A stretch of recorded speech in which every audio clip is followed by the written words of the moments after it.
Hello guys, Andrew here. Welcome back to Drew Tutorial. And in this video, I'm going to show you how to check your history on a Remaker AI. I've received this question, how do you find your history? How do you check your history of your generations in Remaker AI?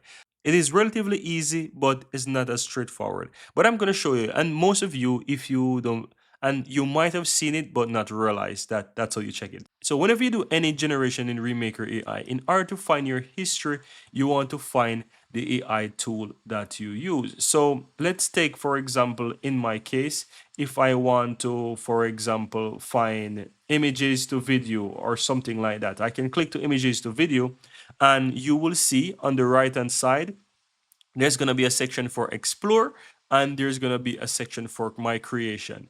And also and you will see on the left hand side as well that you can do new generation. So to actually find your history, you just want to click on the section that says my creation, and you will find all of your creation that you've done. So you will see 4 per page here, for example, and you can go ahead and you can just do next page, next page, next page.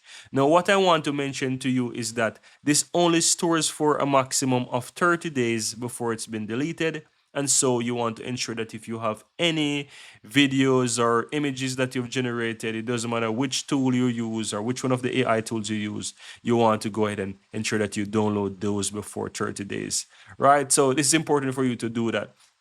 And that's how you actually check your history, guys. Very easy and very simple.